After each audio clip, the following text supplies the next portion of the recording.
ओंकारं बिंदु संयुक्तं नित्यं ध्यायन्ति योगिनः कामुदं मोक्षदं चैव ओंकाराय नमो नमः।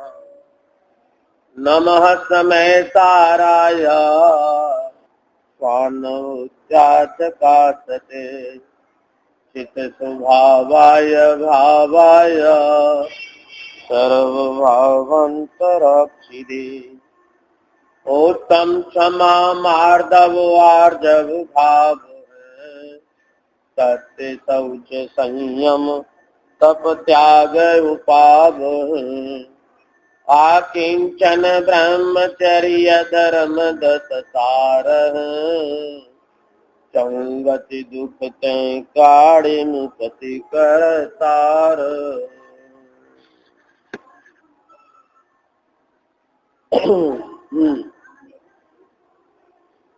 पर्वराज दशलक्षण पर्व का आज अंतिम दिवस है, पर दिगंबर जैन धर्म के अनुसार आज साल का सबसे उत्तम दिवस है, क्योंकि जितने पर्व आज उदित हुए हैं उतने पर्व साल में और किसी दिन नहीं होते। आज सारे पर्व एकत्रित हमारे आंगन में अवतरित हो गए हैं। 16 कारण, 10 लक्षण, रत्नत्रय, वासु पूज्य मोक्ष कल्याणक, अनंत चतुर्दशी और 10 लक्षण में ब्रह्मचर्य और रत्नत्रय में सम्यक्चार्य। कितने पर्व आज? 7 पर्व आज एक साथ उदित हुए। इसलिए आज का दिन जैन समाज में सर्वोत्तम दिवस माना जाता है। वह अब आज उत्तम ब्रह्मचर्य धर्म के स्वरूप का वर्णन करते हैं। सदाशिवदास जी कहते हैं कि समस्त विषयों में अनुराग छोड़कर ब्रह्म जो ज्ञायक स्वभाव आत्मा, उसमें चर्या अर्थात प्रवृत्ति करना ब्रह्मचर्य है। ब्रह्मचर्य का वर्णन 2 प्रकार से किया है। न विवक्षा से कहें तो एक निश्चय ब्रह्मचर्य और एक व्यवहार ब्रह्मचर्य। भाव की अपेक्षा कहें तो एक ब्रह्मचर्य धर्म है और एक ब्रह्मचर्य व्रत है। ब्रह्मचर्य धर्म संवर निर्जरा तत्व रूप है और ब्रह्मचर्य व्रत सुवाश्रम रूप है। धानत राय जी ने तो आधी आधी लाइन में दोनों का वर्णन कर दिया। शील वाण नौ राख ब्रह्म भाव अंतर लखो। क्या समझिए? शील वाण नौ राख ये व्यवहार ब्रह्मचर्य है, माने जिससे ब्रह्मचर्य की रक्षा होती है उसको व्यवहार ब्रह्मचर्य कहते हैं। अब ब्रह्म भाव अंतर लखो ये वास्तव में ब्रह्मचर्य धर्म है। क्या समझना? एक रतन है और एक रतन का पिटारा है। क्या समझना?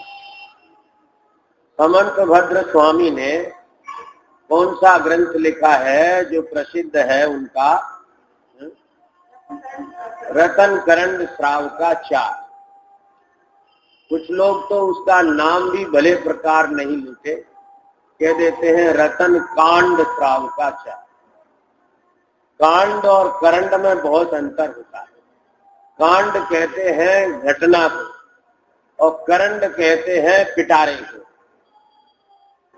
ये रत्नों का पिटारा, रत्न करंड, रत्नों का पिटारा कौन है?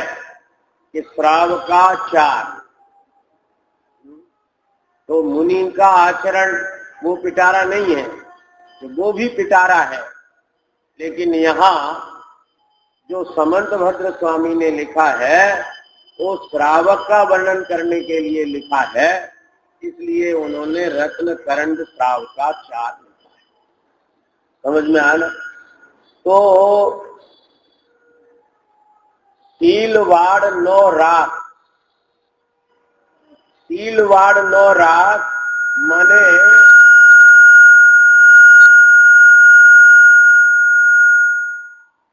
सील की 9 बाड़ें बताई हैं। बाड़ क्या होती है कि खेत में बाड़ लगाते हैं, ऊंची सी मेड़ लगाते हैं, इसलिए ताकि जो है उस फसल को कोई अन्य पशु न बिगाड़े। तो खेत की फसल की रक्षा के लिए बाड़ लगाते हैं। ऐसे ये सील रूपी रत्न के लिए 9 बाड़े हैं। क्या समझ में आया? 9 बाड़े। देखो रत्न कहाँ रखते हैं अपन, कि रत्न जो है एक डिब्बी में, सुंदर मजबूत डिब्बी में रखते हैं। समझ में आना? और वो रत्न रखने वाला जो कमरा होता है वो कमरा भी किनारे का, बाहर का नहीं होता है, जो बीचों बीच मकान में होता है उस कमरे में, और उसमें भी तिजोरी में, और तिजोरी के भी उस मजबूत खाने में, और उसके भीतर भी डिब्बी में, और डिब्बी के भीतर भी कागज में लपेट के उस रत्न को रखते हैं। हमें रत्न की सुरक्षा के लिए अपन कितनी बाड़ें लगाते हैं। ऐसे ही ये सील रूपी रत्न है। क्या समझ में आया? इस रत्न की रक्षा करने के लिए आचार्य भगवंतों ने 9 बाड़ें कही हैं।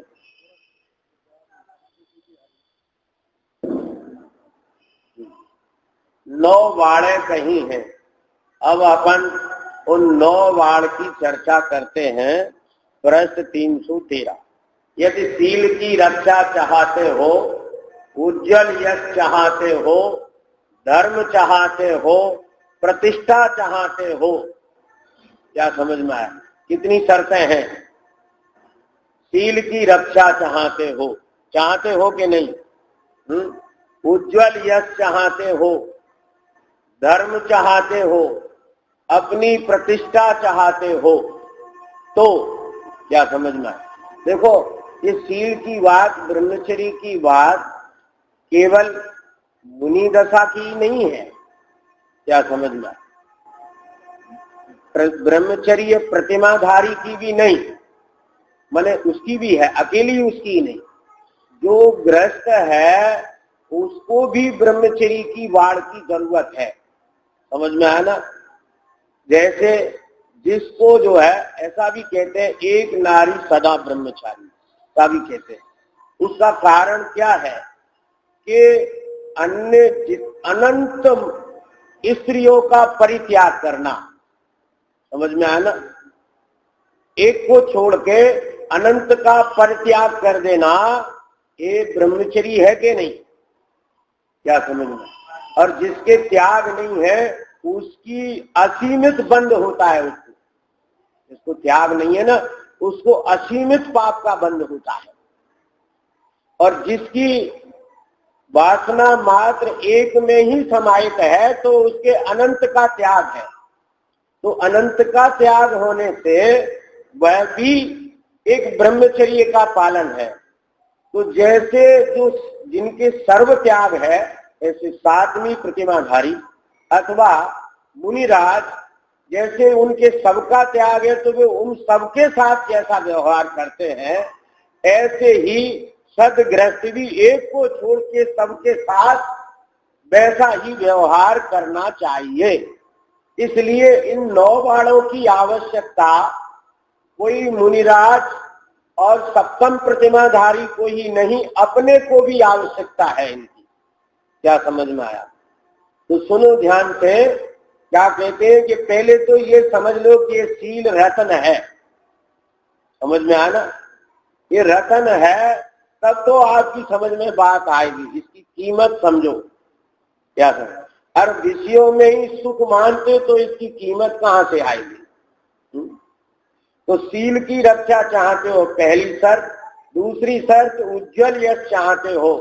तीसरी शर्त धर्म चाहते हो। और चौथी शर्त है अपनी प्रतिष्ठा चाहते हो। तो क्या करना? चित्त में कर्मागम की शिक्षा इस प्रकार धारण करो। किस प्रकार? कि स्त्रियों की कथा नहीं सुनो, नहीं कहो। क्या समझना? स्त्रियों के राग रंग कौतूहल नाटक दृश्य नहीं देखो। ये मेला सिनेमा देखना परिणाम बिगाड़ते हैं। व्यभिचारी पुरुषों की संगति का त्याग करना, भांग तमाकू जर्दा मादक वस्तु भक्षण नहीं करना, तांबूल पुष्पमाला इत्र फुलेलादि शील भंग व्रत भंग के कारणों को दूर ही से टालो। गीत नृत्यादि कामोद्दीपन के कारणों का परिहार करो। रात्रि भोजन छोड़ो। विकार करने के कारण लोक विरुद्ध वस्त्र आवरण नहीं पहनो। एकांत में किसी भी स्त्री मात्र का संसर्ग नहीं करो। रसना इंद्री की लंपटता छोड़ो।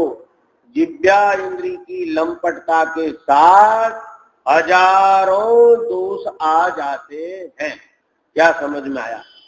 इस प्रकार से ये 9 बाड़े हैं, इनसे सील रत्न की रक्षा करनी है। क्या समझ में आया? फिर से कहूं कि सील की रक्षा के लिए स्त्री राग कथा न सुनो न कहो, और स्त्रियों के राग रंग कौतूहल नाटक दृश्य नहीं देखो। क्या मतलब? जो राग के कारणभूत है ऐसे दृश्यों को नहीं देखना। जो पुरुषों की तरफ से लिखा है इसलिए स्त्रियां लिखा है। स्त्रियां भी अपने आप समझ लेवे कि यहाँ क्या अर्थ है। ये मेला सिनेमा देखना परिणाम बिगाड़ते हैं। क्या? ये बहुत चल गया है। कितना चल गया है कि पहले तो होते ही नहीं थे।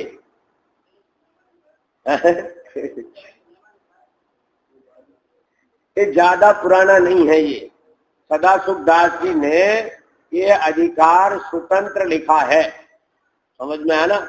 ये रतनकरंड श्रावकाचार्य का समंत भद्र के द्वारा लिखा हुआ ये अध्याय नहीं है। ये भावना अधिकार सदाशिव दास जी ने इस रतनकरंड श्रावकाचार्य की टीका के मध्य में स्वयं लिखा है। क्या समझ में? तो शुरुआत हो गई होगी उनके जमाने में। क्या समझ में? लगभग सदाशिव दास जी 100-150 वर्ष पहले हुए हैं। क्या समझ? तो कहने का मतलब यह है कि पहले कार्यक्रम होते थे कहीं कहीं जाकर, तब लोग कोई जाते थे। फिर पिक्चर हॉल बन गए, तो नगर नगर में, बड़े बड़े महानगरों में पहले बने, फिर छोटे छोटे नगरों में आए। फिर उसके बाद क्या आया कि टीवी आई, तो घर घर में आई। घर घर के बाद फिर वो कमरे कमरे में पहुंच गई। अब कमरे के बाद वह मोबाइल में भी आ गई। क्या समझ में आया? जिधर जाओ सर्वत्र इसी का धुआंधार प्रचार है। क्या समझ में आया? सीख बिना नर सीख रहो, विषय सुख सेवन की चतुराई, दापर और रचे रस काव्य, तिनकी कहा कहूं निठुराई। बनारसी दास जी के जमाने में इन विषयों की पुस्तकें लिखी जाती थी। समझ में आया ना। आज तो इनके देव भी हैं, इनके गुरु भी हैं, इनके शास्त्र भी हैं, इनके मंदिर भी हैं और इनके गृह चैत्यालय भी हैं। क्या समझ में आया? गलत नहीं कह रहे हम हैं? देव कौन है? ये जो एक्टर हैं वे देव हैं, और जो उपन्यास आदि लिखते हैं वे गुरु हैं, और उपन्यास आदि वे शास्त्र हैं इनके। तो देव, गुरु, शास्त्र और फिर मंदिर इनके पिक्चर हॉल, फिर घर घर में इनके चैत्यालय हैं। क्या समझ में? और फिर घर घर में क्या, अब तो जेब में पड़ा है। इतना धुआंधार विषयों का प्रचार हो रहा है और उसका परिणाम क्या निकल रहा है? व्यभिचार भी तेजी से बढ़ रहा है। क्या समझ? पहले लोग ज्यादा पढ़े लिखे नहीं होते थे तो पुराण तो पढ़ते ही थे। क्या समझ? तो पुराण पढ़ते थे तो उन्हें ये पता लगता था कि जो गलत कार्य, हिंसा, झूठ, चोरी, कुशील, परिग्रह में प्रवर्ते हैं वे नरकादि गति को प्राप्त होते हैं, और जो अहिंसा, सत्य, अचोर, ब्रह्मचर्य या परिग्रह का पालन करते हैं, जिन धर्म की भक्ति, पूजा, स्वाध्याय, व्रत, तप, उपवास करते हैं वे देवादि गति को प्राप्त होते हैं। तो इसका प्रथमान योग का पठन पाठन करते थे तो उससे उनका आचरण सदाचार के रूप में बना रहता था, व्यभिचार के रूप में नहीं प्रवृत्ता था। और समाज पहले व्यसनों से बची हुई थी, आज व्यसन भी आ गए। सातों व्यसन इस समाज के अंदर बैठे हुए हैं और इसीलिए व्यभिचार से व्यभिचार भी इस समाज में आ गया। जो पहले ये समाज तो बची हुई थी और समाज में थोड़ा बहुत था, पर दिगंबर जैन समाज तो उसकी शान थी। इसकी बड़ी इज्जत थी दिगंबर जैन समाज में कि ऐसे गलत कार्य दिगंबर जैन समाज में नहीं होते थे। कदाचित किसी का कोई अपदोष हो जाता था तो उसको इतना दंड मिलता था कि समाज से उसे निकाल दिया जाता था। आज अगर ऐसा विचार किया जाए तो कोई परिवार बचेगा नहीं, सब ही निकल जाएंगे, निकालने वाला ही बचेगा। क्या समझ में? इतनी जो है दुर्दशा हो गई है कि अब कुछ नहीं कह सकते हैं, कहने लायक कुछ है नहीं। क्या करें, प्रसंग आया है इसलिए कह रहे हैं। व्यभिचारी पुरुषों की संगति का त्याग करना, इनकी संगति में भी नहीं जाना, भांग, तमाकू, जर्दा, मादक वस्तु भक्षण नहीं करना, क्योंकि ये मादक वस्तु का भक्षण करने से विकार और अपनी तीव्रता को पकड़ता है। क्या समझ में आया? इसलिए भक्षण नहीं करना। बहुत सी बातें हैं। अब कुछ आधुनिक वैज्ञानिक युग ऐसा भी हो गया है, पहले तो विकार छिपा नहीं सकते थे, विकार छिपाने के साधन नहीं थे, आज तो बहुत साधन हो गए हैं। क्या समझ? इसलिए और विकार को बढ़ावा मिला है। तांबुल, पुष्प, माला, इत्र, फुलेल आदि ये भी शील भंग के कारण है। गीत, नृत्यादि कामोद्दीपन के कारणों का परिहार करो। रात्रि भोजन जो जैन समाज की एक पहचान थी, क्या कि रात्रि भोजन नहीं करना, अनशना जल नहीं पीना और जिन दर्शन करके भोजन करना, ये तीन सबसे निम्न कोटि की आचरण था जो पहले 100% चलता था। क्या समझ में? आज के दिन भी कोई लोग नहीं जिन मंदिर में आए होंगे, जैन समाज में ऐसे भी लोग हैं। क्या समझ में? कुछ ऐसे हैं कि जो आज आए होंगे, पूरी साल नहीं आए होंगे। क्या समझ में? लेकिन फिर भी आज भी ऐसे बचे हैं लोग जो आज के दिन भी नहीं आए हैं। क्या समझ में आया? और पहले क्या कि सभी लोग दर्शन किए बिना भोजन पानी तक नहीं पीते थे, कुल्ला तक भी नहीं करते थे। आज तो दर्शन करने वालों की क्या दशा है।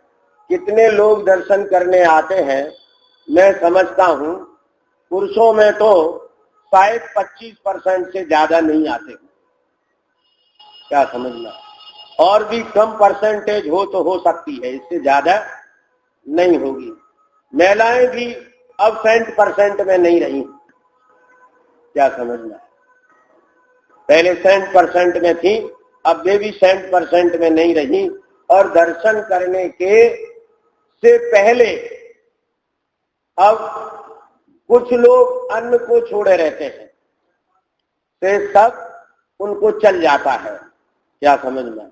उनमें भी बहुत कम है ऐसे कि जो बिना दर्शन के पानी नहीं पीते। क्या समझना है? चाय पानी नहीं करते और कुल्ला नहीं करते, ऐसा तो कोई शायद कोई 1% में हो। क्या समझना है? तो दर्शन, भोजन और अनशना जल और रात्रि भोजन त्याग। अनशना जल सबका चलता है। चना पानी छान के पीने का कहाँ कोई विचार ही नहीं है।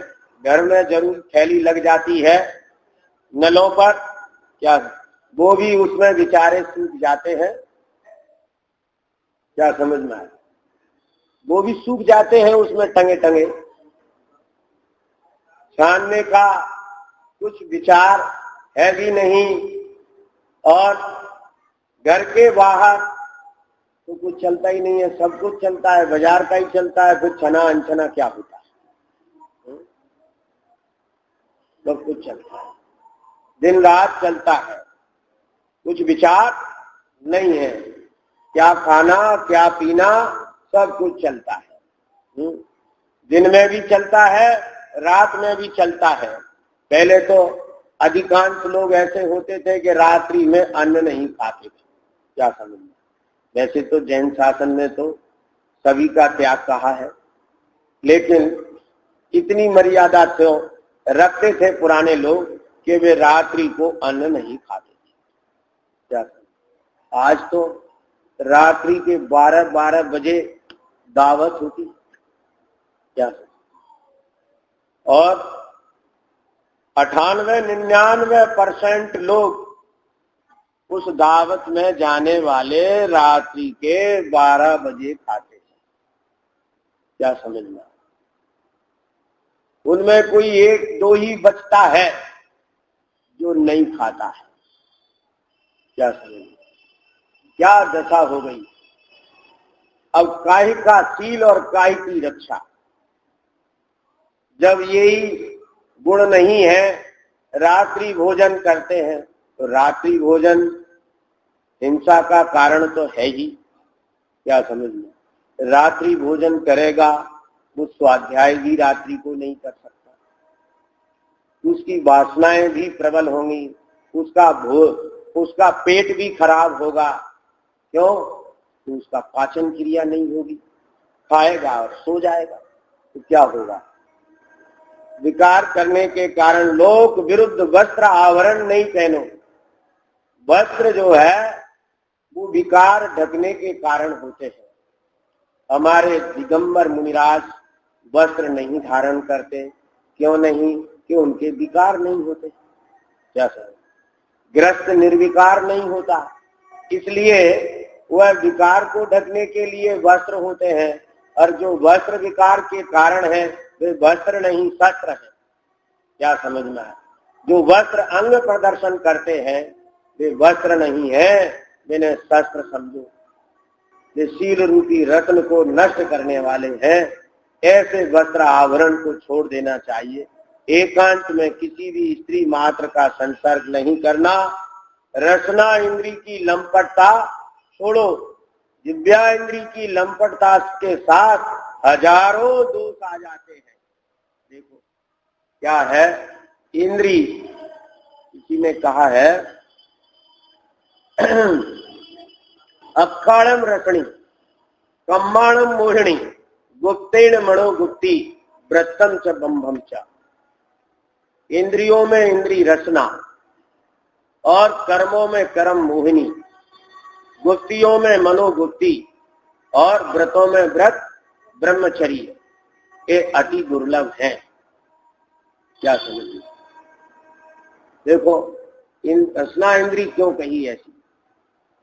अखाड़म रचनी के और सब इंद्रियों के एक एक काम है, पर इसके दो दो काम है, डबल, चट्टा और बट्टा है, चाटने का और बोलने का, इसके डबल विषय होते हैं, डबल विषय है रचना इंद्री की। इसलिए कहा अखाड़म रचनी, इंद्रियों में इंद्री रचना, इस पर विजय प्राप्त करना अति दुर्लभ है। और व्रतों में व्रत ब्रह्मचर्य, ब्रह्मचर्य व्रत क्या कि समस्त विषयों में अनुराग छोड़ना, अनुराग छोड़ना, विषयों का अनुराग छोड़ना, ये ब्रह्मचर्य व्रत है। और ब्रह्मचर्य धर्म क्या है कि ज्ञायक स्वभाव आत्मा उसमें चर्या अर्थात प्रवृत्ति करना ब्रह्मचर्य है। आदि लाइन में धानत राय जी ने लिखा ब्रह्म भाव अंतर लको। जो ब्रह्मचर्य धर्म को प्राप्त कर ब्रह्मचर्य व्रत धारण करते हैं, वे इसका आनंद लेते हैं। क्या समझ में आया? क्योंकि ब्रह्मचर्य व्रत जो है वो बाह्य पथ और परेड के रूप में है। समझ में आया ना? और जो ब्रह्मचर्य धर्म है वह इस मोक्ष संसार रूपी रोग की औषधि है। ब्रह्मचर्य रूप धर्म ये संसार रूपी रोग को नष्ट करने की औषधि है, आनंदमयी है, सुखमयी है। कैसा है? ब्रह्म माने आत्मा, और उसमें चर्या माने विचरण करना, उसमें रमण करना, उस आत्मा का यथार्थ ज्ञान होना, श्रद्धान होना, और फिर उसमें आचरण करना, उसमें स्थित होना, उसमें लीन होना, उसमें रम जाना, ये वास्तव में एक सुख स्वरूप है। ब्रह्मचर्य से बढ़कर कोई सुख स्वरूप धर्म नहीं होता। हे ज्ञानी जनों, क्या कहते हैं सदाशिव दास जी? हे ज्ञानी जनों, यह ब्रह्मचर्य नाम का व्रत बड़ा दुर्धर है। कैसा दुर्धर है? सभी बेचारे जो स्त्रियों के वश होने से आत्मज्ञान से रहित हैं, वे इसे धारण करने में समर्थ नहीं है। जो मनुष्यों में देव के समान है, वे इसे धारण करने में समर्थ है। समझ में आया ना? जो मनुष्य भाव में ब्रह्मचर्य व्रत धारण करते हैं, वे मनुष्य होते हुए भी देव हैं। क्यों? कि उनका भाव ऐसा है कि वो अगली पर्याय देव गति की पाने वाले हैं। क्या समझ में आया? ऐसा है।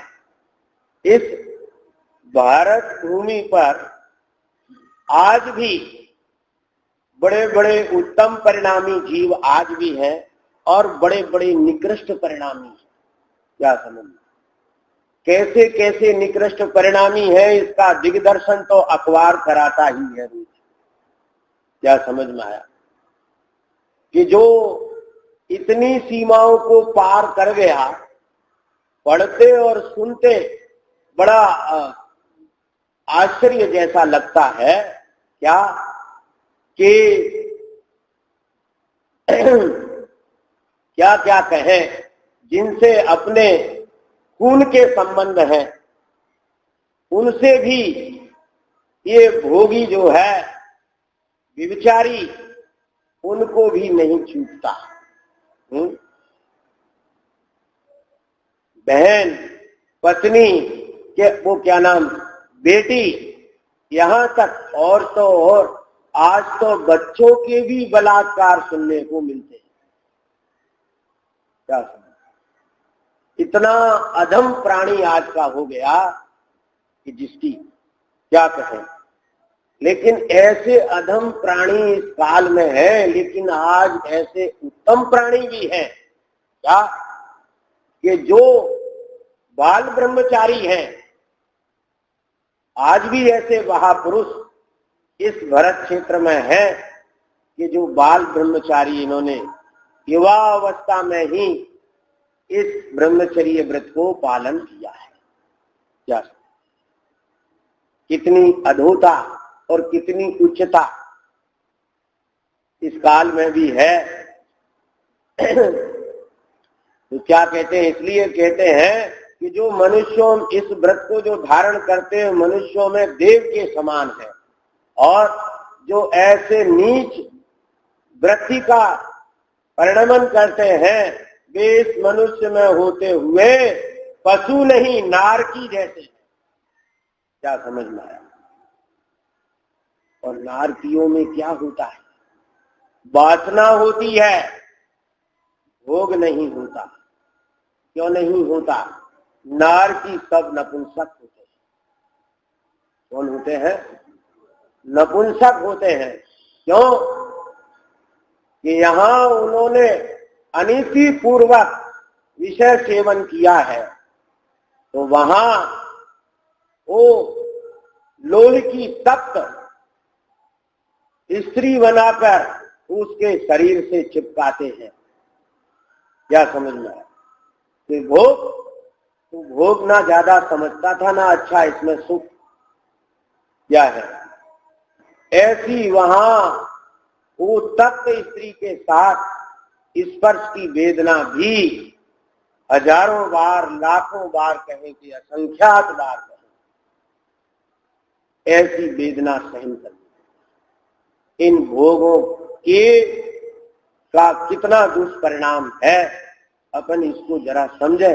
कोई ऐसा नहीं समझना कि बढ़ा चढ़ा के कहा जा रहा है। बढ़ा चढ़ा के नहीं कहा जा रहा है, कह नहीं सकती ये वाणी। क्या समझ में आया? सर्वज्ञ जानते हैं और वो प्राणी उस दुख को भोगता है, सो जानता है। अपन तो उनकी आज्ञा के अनुसार कुछ कहते हैं। हमारी वाणी में उनके दुखों को वर्णन करने की सामर्थ्य नहीं है।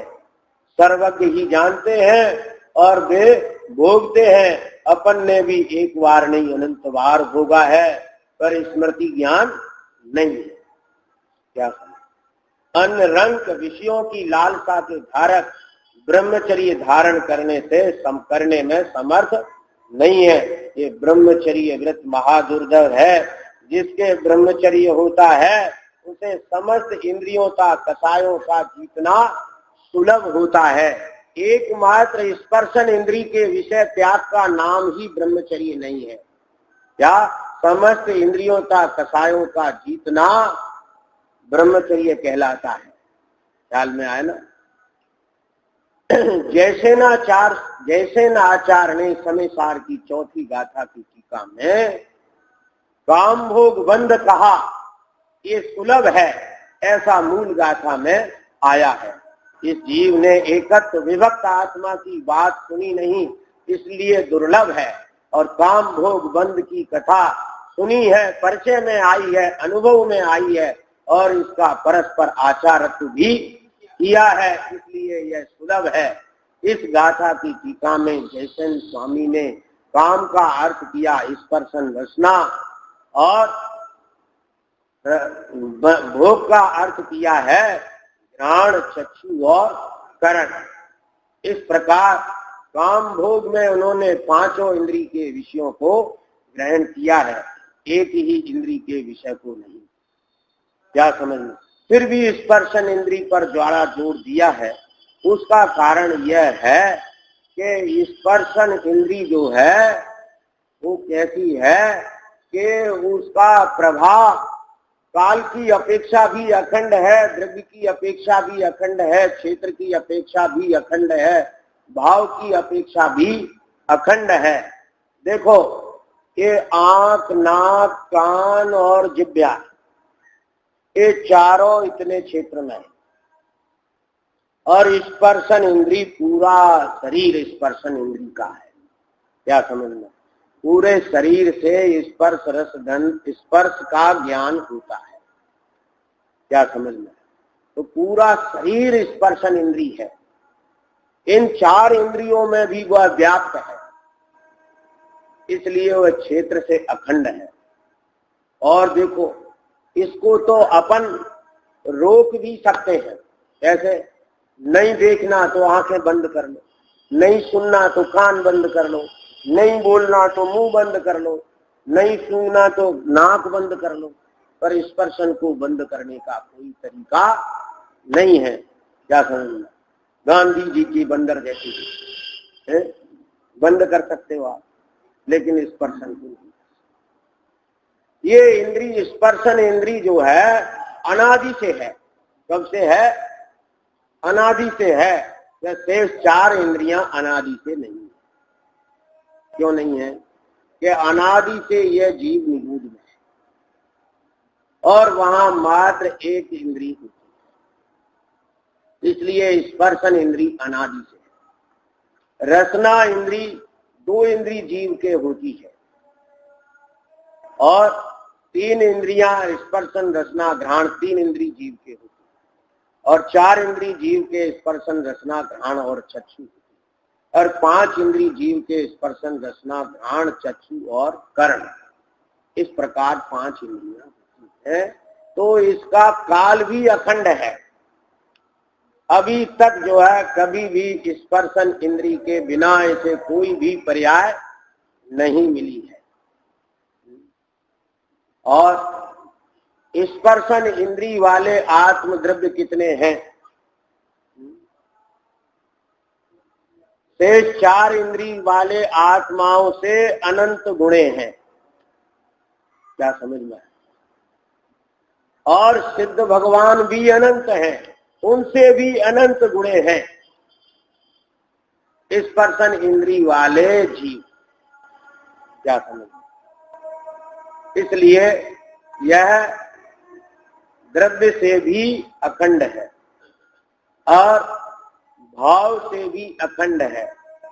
क्या समझना? सदैव स्पर्श होता ही रहता है, ठंडे का, गर्म का, कड़े का, वो कड़े का, नरम का। क्या समझ में आया? हर समय स्पर्श होता है। यहाँ जरूर कर्णेंद्री का विषय मुख्य है, लेकिन फिर भी यहाँ स्पर्शन इंद्री का विषय बंद नहीं है, नीचे भी है और ऊपर भी है। क्या समझ? अगर ये बंद कर दिया जाए तो इसको पंखे को बंद कर दिया जाए तो मंदिर में आधे भी लोग नहीं आए। क्या समझ? मालूम है आपको? आलोचना पाठ जिन्हें पढ़ा होगा उन्हें पता होगा। क्या लिखा आलोचना पाठ में? पंखाते पवन बिलोलो। कौन सा पंखा? ये आलोचना पाठ लिखा गया था तब कौन सा पंखा था? हाथ का पंखा था। समझ में आना? और उस हाथ के पंखे से पवन काय के जीवों की हिंसा एवं कुछ तरह जीवों की भी हिंसा होती है, उनकी आलोचना पाठ में लिखी गई है। माने श्रावक आलोचना निरंतर इसकी करता था कि मैं इस पंखा से हिंसा करता हूं। समझ में आना? ये पंखे भी मंदिरों में नहीं होते थे। क्या समझना? क्यों सर? कुछ लोग एक आध लोग होंगे। क्यों सर? आप तो पुराने हैं ना। जब ये पंखे नहीं थे तब हाथ के पंखे थे मंदिर में कि नहीं? हाँ, नहीं थे। समझ में आना? माने वे हाथ के पंखे मंदिर में नहीं थे, उनसे इन पंखों की हिंसा कितनी अधिक है। क्या समझ में? जो आज मंदिरों में लगे हुए हैं। क्या समझ में? बिरले ही मंदिर होंगे, तो हैं ऐसे मंदिर कि जिनमें आज पंखे नहीं हैं, हैं? नहीं है? हाँ, नहीं होंगे। सोनगढ़ के मंदिरों में भी पंखे नहीं है, और भी जगह है जहां मंदिरों में पंखे नहीं है। सिर्फ मंदिरों में ये क्या है? ये पापायतन है, मंदिर धर्मायतन है। क्या समझ में आया? मंदिर धर्मायतन है और ये पापायतन है। अब क्या करें? तो फिर मंदिर में से पंखे निकाल दें। हम तो नहीं कह रहे भैया तुम लगाओ, लेकिन हाँ ये बात है कि पंखे निकाल दोगे तो इतने भी लोग दर्शन करने नहीं आएंगे, पूजा नहीं करेंगे, स्वाध्याय नहीं करेंगे। क्या समझना? इसलिए लगाना आवश्यक हो गया है। पर भैया लगाओ तो कम से कम इतना तो सोच लेना कि ये हिंसा का काम है। पंखे का बटन दबाते समय अपन को ये बात याद रहे क्या कि ये हिंसा का काम कर रहे हैं। समझ में आया ना? हम तो ऐसा देखते हैं कि एक कोई व्यक्ति आया और उसने माला उठाई और पंखे का बटन दबाया और वो माला जपने बैठ गया। 5 मिनट में माला पूरी हुई और उठ के चल दिया। क्या समझ में? पहले तो बिजली बहुत हिंसा से उत्पन्न हुई थी। क्या समझ? फिर बिजली की शॉर्टेज है, इसलिए राष्ट्र हानि भी है। फिर उसके बाद ये जीवों की हानि है इसमें। क्या समझ? और फिर दान में आया हुआ पैसा इसमें बर्बाद होता है। दान में पैसा देते हैं ना, तो बिजली फालतू खर्च करोगे ना तो उसका पैसा भी बर्बाद होता है। इतना भी विवेक नहीं हमें आता है कि हम मंदिर में बैठते हैं। हम इसलिए बता रहे हैं ये बात, ये तो हमें मालूम है कि बिना पंखे के तुम नहीं मानोगे, हैं? लेकिन हम इसलिए बता रहे हैं कि इसका अनर्गल प्रयोग तो कम से कम बंद कर ही दो। क्या समझ में आया? इसकी अपने जब तुम पंखा के नीचे बैठो तो ये विचार तुम्हें आ जाना चाहिए कि हम ये पाप का काम कर रहे हैं। क्या समझ में आया?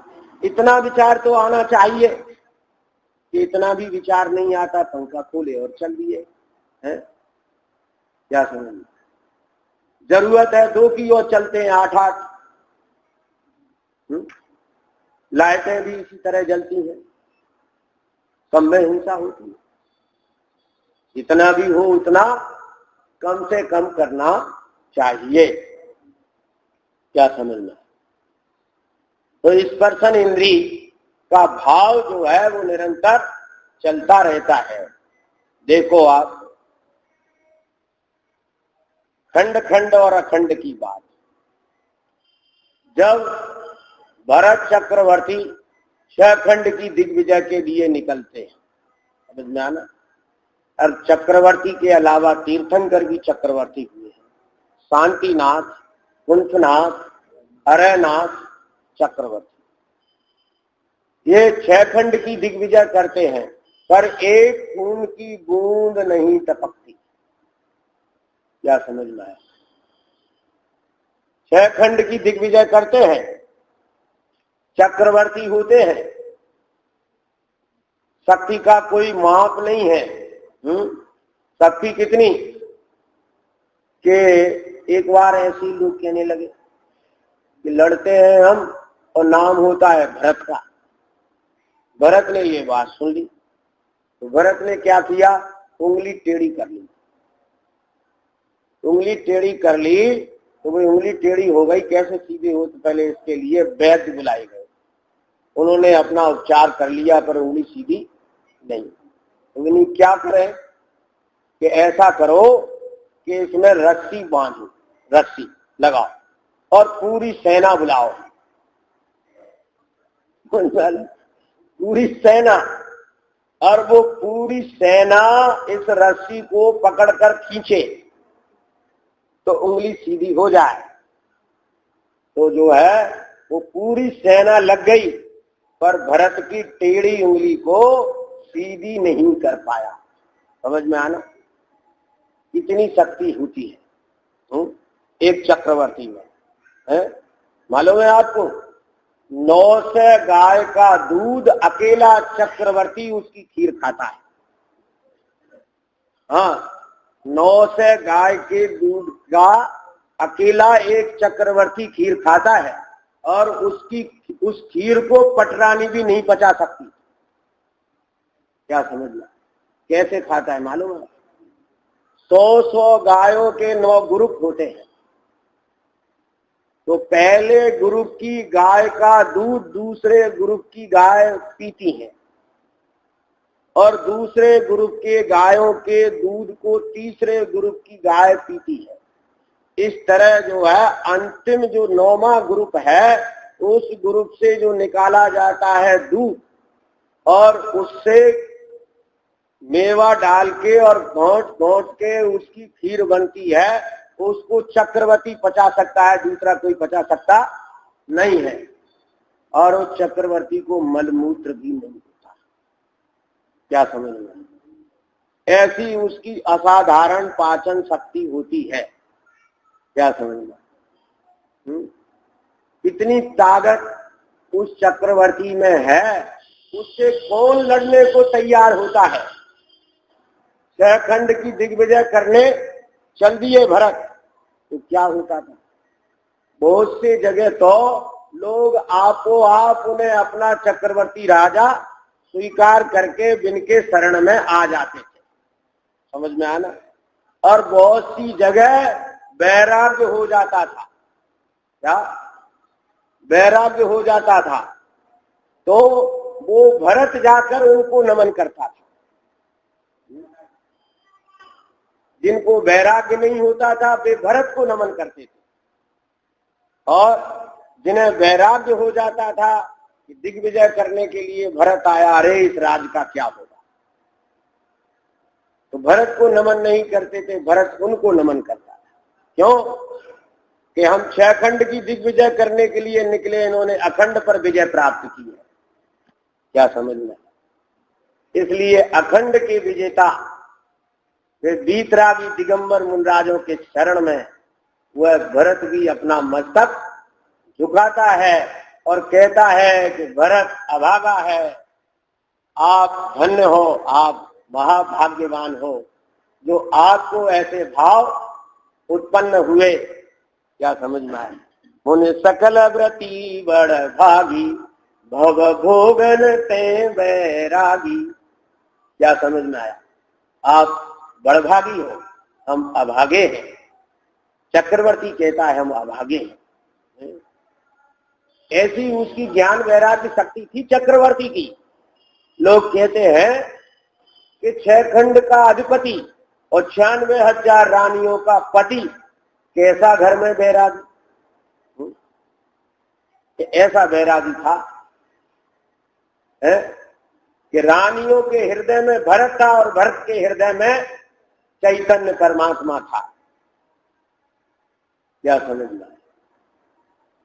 ऐसे भरत को निरंतर ज्ञान वैराग्य शक्ति चलती थी, तो उनके देखने को तो भोगते पर होती निर्जरा थी।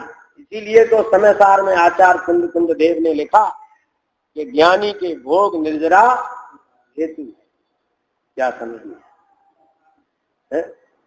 क्या अंतर मुहूर्त में सारी निर्जरा हो गई? जरा विचार करो ना।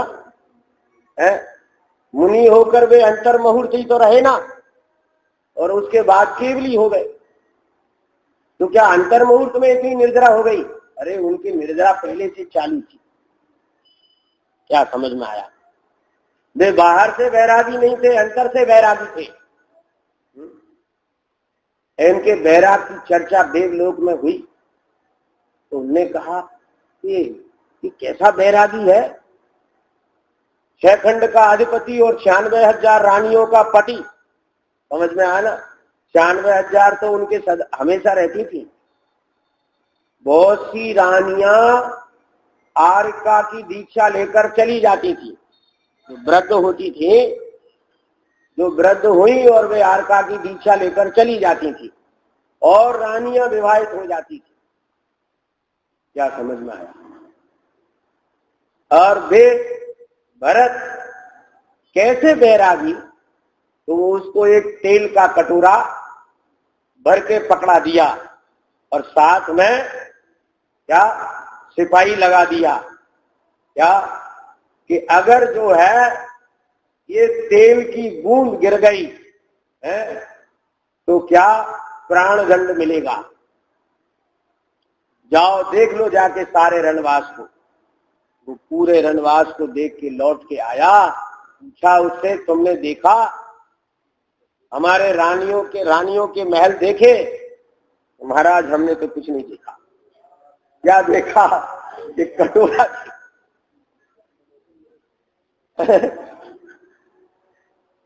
ऐसे ही भरत की दृष्टि में ज्ञायक परमात्मा रहता है। क्या समझ में आया? वो उपादेय रूप से ज्ञायक परमात्मा रहता है, इसलिए उनके ये सारे बाह्य भोग वैभव रोते हुए भी वे अंदर से बैरागी थे। क्या ख्याल में? तो बात क्या चल रही थी कि स्पर्शन इंद्री को जीतना अन्य इंद्रियों से ज्यादा दुर्लभ है, इसलिए ब्रह्मचर्य के प्रसंग में स्पर्शन इंद्री की मुख्यता की है, लेकिन शेष इंद्री इसके विकार को बढ़ाने में साधन है। इसलिए समस्त इंद्री के विषयों पर निषेध किया है। हे भव्य, स्त्रियों के सुख में रागी जो मंदोन्मत हाथी है, उसको वैराग्य भावना में रोककर विषयों की इच्छा का अभाव करके दुर्धर ब्रह्मचर्य धारण करो। क्या कहते हैं कि भैया ये ब्रह्मचर्य धर्म जो है महान है, इसे अवश्य धारण करो, जितनी सामर्थ्य हो उतना धारण करो। क्या समझ में आया? पहले तो कम से कम ये समझो कि ये ब्रह्मचर्य धर्म सर्वोत्कृष्ट रतन है। क्या समझ में? इसको उपादेय समझो, इसे सुख रूप समझो, इसे सुख का कारण समझो। क्या समझ में आया? और वासना को दुख रूप समझो, दुख का कारण समझो, उसको हे समझो, फिर उससे निवृत्त होने की भावना करो, इसमें प्रवृत्त होने की भावना करो, फिर अपनी सामर्थ्य अनुसार उसका नियम और प्रतिज्ञा करो। क्या समझ में आया? गृहस्थ का ब्रह्मचर्य उत्तम 29 दिन का होता है, मध्यम 26 दिन का होता है और जघन्य 24 दिन का होता है। क्या समझ? उसके बाद उत्तम मध्यम जघन्य की गणना नहीं है। क्या समझ में आया? तो भाई ये ब्रह्मचर्य धर्म जो है ये महान है, इसकी महानता समझो। ये काम भाव चित्त रूपी भूमि में उत्पन्न होता है। काम से सताए जाने पर भी यह जीव नहीं करने योग्य ऐसे पाप भी कर डालता है। यह काम मन का मथन करता है, मन के ज्ञान को नष्ट कर देता है, इसी कारण इसे मनमत कहते हैं। ज्ञान के नष्ट हो जाने पर ही स्त्रियों के महादुर्गंध युक्त निंद शरीर को रागी होकर सेवन करता है। काम भाव से अंधा हो जाने पर महाअनीति को प्राप्त होकर अपनीता पर की नारी का विचार ही नहीं करता। इस अन्याय से मैं यहाँ पर ही मारा जाऊंगा, राजा का तीव्र दंड भोगना पड़ेगा, यश मलिन हो जाएगा, धर्म से भ्रष्ट हो जाऊंगा, सत्यार्थ बुद्धि नष्ट हो जाएगी, मरण करके नरकों में घोर दुख असंख्यात काल पर्यंत भोगना होंगे, फिर असंख्यात काल तक त्रियंशों के दुख रूप अनेक भव धारण करना होंगे, फिर कुमनुष्यों में अंधा, लूला, कुबड़ा, दरिद्री, इंद्री, विकल, बहरा, गूंगा, चांडाल, भील, चमारों के नीच कुलों में उत्पन्न होकर फिर त्रस स्थावरों में अनंत काल परिभ्रमण करूंगा। ऐसा सत्य विचार कामी के उत्पन्न नहीं होता। क्या समझना है? सबसे बड़ी समस्या ये है कि यह विषय सेवन दुख रूप है, ये भाषित नहीं होता। ये सुख रूप है ऐसा लगता है। पृष्ठ 223 दिखाते हैं ये कैसे दुख रूप है।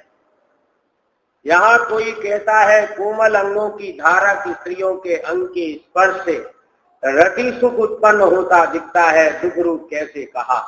उत्तर सुनो, इंद्रियों के विषयों के भोग से उत्पन्न सुख सुख नहीं, ब्रह्म से सुख रूप दिखता है। पहले तो विषयों की चाह रूप महावेदना उत्पन्न होती है। जब वेदना उत्पन्न होती है तब उसे दूर करने का इलाज चाहता है।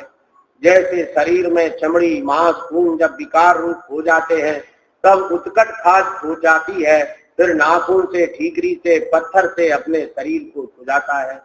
शरीर को रगड़ने से खून निकलने लगता है, तब और अधिक खुजाकर दुखी होता है, वहां दुख को ही सुख मानता है। उसी प्रकार मैथुन सेवन करने वाला भी मोह से दुखी को सुख मानता है। मनुष्य, असुर, सुरेंद्र आज सभी जीव अपने शरीर के साथ ही उत्पन्न हुई इंद्रियों द्वारा उत्पन्न विषयों की चाह जलन का दुख सहने में असमर्थ होने से महानिंद विषयों में अति लालसा करके झपट कर भोगना चाहते हैं। अग्नि से तपाए हुए लोहे के गोले के समान इंद्रियों के ताप से तप्तायमान आत्मा विषयों में अति तृष्णा से उत्पन्न अति दुख रूप वेग को सहन करने में असमर्थ होने से विषयों में दौड़कर छलांग लगाता है। जैसे कोई पुरुष चारों ओर से अग्नि की ज्वाला से जलता हुआ अग्नि की तपन को नहीं सह सकने के कारण पास में ही विष्ठा से भरे महादुर्गंध युक्त बहुत गहरे गड्ढे में जाकर गिर पड़े और इस विष्ठा में सिर तक डूबकर उसे ही ताप रहित सुख मानकर मर जाता है। वैसे ही यह संसारी जीव स्पर्शन इंद्री के विषय की चाह रूप दुख को सहन करने में असमर्थ होने से स्त्रियों के दुर्गंध युक्त मलिन शरीर में डूबकर काम की पीड़ा रहित होकर सुख मानता हुआ अति तृष्णा से उत्पन्न तीव्र दुख को भोगता हुआ मरण कर संसार में दुखी होता रहता है। इंद्रियां दुख में निमित्त हैं। इस जीव को यह इंद्रियां तो आताप का दुख उत्पन्न करने वाली महाव्याधि है, तथा ये जो इंद्रियों के विषय हैं वे किंचित काल के लिए दाह दुख की उपशमता के कारण विपरीत अपथ्य औषधि हैं, जिनसे विषयों की चाह रूप दाह दुख बढ़ता चला जाता है, घटता नहीं है। भ्रम से इलाज मानता है। जिनकी इंद्रियां जीवित हैं उन्हें स्वाभाविक ही दुख ही है। दुख नहीं होता तो स्त्रियों में उछल कर कैसे गिरते वहां देखते भी हैं। कपट की हथनी के शरीर के स्पर्श के लोभ के लिए जंगल का हाथी स्पर्शन इंद्री के दुख का सताया होने से गड्ढे में गिरकर घोर बंधन के दुख भोगता है। पानी की चंचल मछली रचना इंद्री के दुख में बस में होकर धीमर के द्वारा फैलाए कांटे में फंसकर प्राण गमा बैठती है। घ्राण इंद्री के दुख का सताया भंवरा कमल की गंध के लोभ में कमल को सिकुड़ता हुआ देखकर भी कमल में ही रहकर प्राण रहित हो जाता। नेत्र इंद्री जनित कष्ट को नहीं सह सकने वाला पतंगा रूप का लोभी होकर दीप की ज्वाला में जलकर भस्म हो जाता। कर्ण इंद्री जनित संगीत सुनने की तृष्णा के दुख को नहीं सह सकने के कारण समर्थ हिरण शिकारी द्वारा गाए जाने वाले मधुर राग में अचित होकर मार दिया जाता है।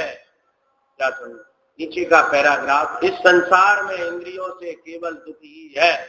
जिनके पास इंद्रिय रहित अतीन्द्रिय केवल ज्ञान है उनके पास ही निराकुलता स्वरूप ज्ञानानंद सुख है। क्या समझ में आया? ये इंद्रियों के विषयों के वश दुखी होता है, पर इंद्रिय से रहित अतीन्द्रिय केवल ज्ञान तेरा स्वरूप है, उसको देख निराकुल स्वरूप को प्राप्त होगा। जो इंद्रियों के अधीन है उनके स्वाभाविक दुखी है। यदि स्वाभाविक दुख नहीं हो तो विषयों में प्रवृत्ति कैसे करते हैं? जिसका शीत ज्वर मिट गया हुआ अग्नि को तापना नहीं चाहता, जिसका दाह ज्वर मिट गया हुआ बर्फ की पट्टी नहीं रखना चाहता, जिसका नेत्र रोग मिट गया हुआ कोई भी अंजन आंखों में नहीं लगाना चाहता, जिसका कान दर्द मिट गया हुआ बकरे का मूत्रादि कान में नहीं डालना चाहता, जिसका शरीर का फोड़े का घाव मिट गया वह कोई मल्लम पट्टी नहीं करता, उसी प्रकार जिसे इंद्रिय जनित वेदना नहीं होती उसकी विषयों में प्रवृत्ति कभी नहीं होती। क्षुधा वेदना बिना भोजन कौन करता है, त्रसा वेदना बिना जल कौन पीता है, गर्मी का कष्ट हुए बिना ठंडी हवा कौन चाहता है, ठंड का कष्ट हुए बिना रुई के भरे वस्त्र का ऊनी वस्त्र कौन पहनना ओढ़ना चाहता है। कितने दृष्टांत दिए हैं। ये सभी विषय तो वेदना मिटाने के उपाय हैं, इलाज है। इन विषयों से किंचित काल के लिए वेदना घट जाती है, दर्द की गोली के समान समझना ये इलाज नहीं है। समझ में आया ना। अज्ञानी उसे सुख मान लेता है, वह सुख वास्तव में सुख नहीं है। सुख तो वहां है जहां वेदना उत्पन्न ही नहीं होती। अनाकुलता जिसका लक्षण है ऐसा स्वाधीन अनंत ज्ञान वही सुख है, अन्य नहीं। ऐसा निर्णय कर जानो। क्या समझ में आया? ऐसा निर्णय करके जानो कि यह काम भोग कितने दुख रूप है और ब्रह्मचर्य कितना सुख रूप है। ऐसा निर्णय कर लो। एक बार ऐसा निर्णय कर लिया, ऐसा विश्वास कर लिया तो ब्रह्मचर्य धर्म का मार्ग प्रशस्त हो जाएगा और आप इसमें आगे बढ़ते हुए मोक्ष की तरफ बढ़ोगे। निरंतर ऐसी भावना रखना कि हम इस छोटे कार की वृत्ति से कब छूटें और अपने आनंद रूप ब्रह्मचर्य धर्म का कब सेवन करूं। ऐसी भावना से आज की बात